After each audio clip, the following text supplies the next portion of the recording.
This is InstantRiverside.com. I'm Craig Fiegener. It's the weekend of April 21st. Instant, intelligent information. InstantRiverside.com. I'm Craig Fiegener, and we thank you for joining us. This is the pre-launch beta version, as we call it, of InstantRiverside.com. Remember, we begin for real May 4th. We are bringing you this weekend a report on the Southern California Medical Association. They have a museum right here in the city of Riverside. You might drive by it several times a week. You've probably never known it was there. Next weekend, they'll open their doors to the public for free. We have a preview right now.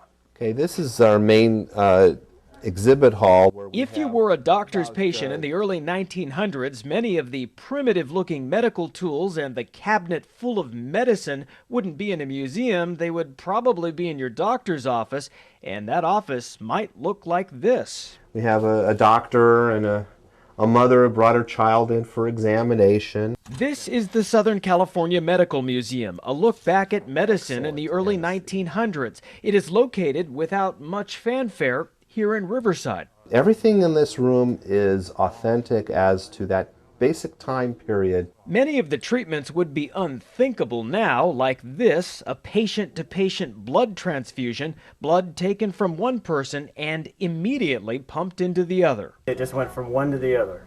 Directly. One of our earliest thermometers is this one that looks like a pocket watch. Dr. Tom Gibson is one of our tour guides, and he is a retired OB/GYN. In the 1800s, most of the medications were 80–90% alcohol. There were a lot of people who were closet alcoholics who never drank. They just used medication. Now there's one here I'd like to show you. It's called Blue Mass pills. The reason I like it is because it was the favorite medication for Abraham Lincoln. Poor old Abe apparently had some problems with constipation and really clean you out. And that was interpreted in those days as being a good thing.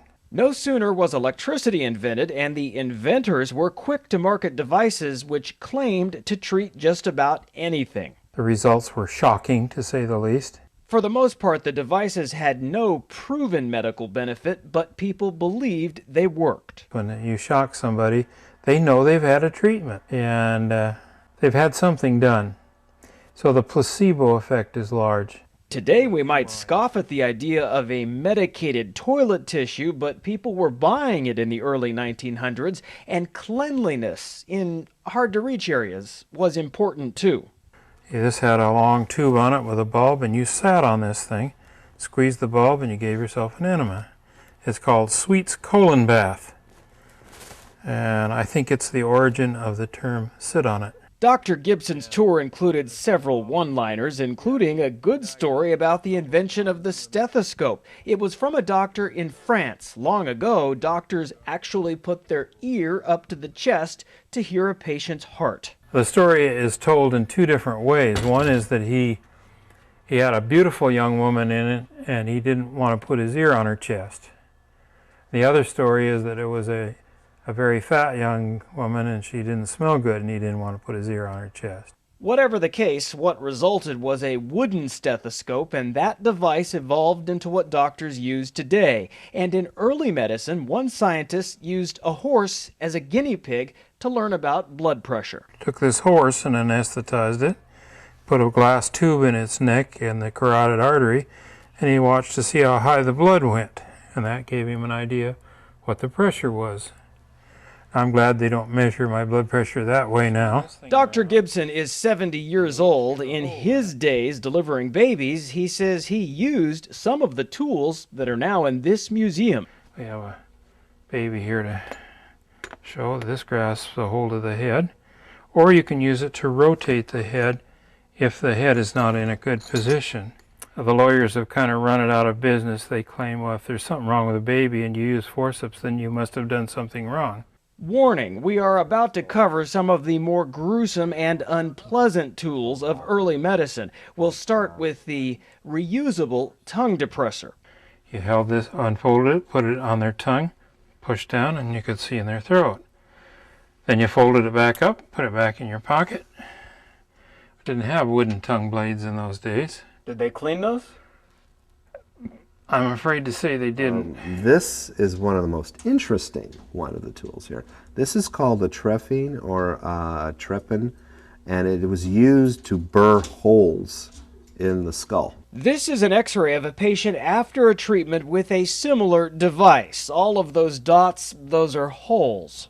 And this was put into the skull, and then it was turned until a hole was cut, and then it was pulled out. It's a way of entering into the skull to be able to get in to do the surgery. That's an x-ray of someone who had a quack non-physician who had done multiple cuts to release out spirits. Early dentistry also included its share of unpleasant devices. This is a device that was hooked over the tooth like that, and then you twisted it, and then you could rock the tooth with that until you got it loose, and then you could extract it.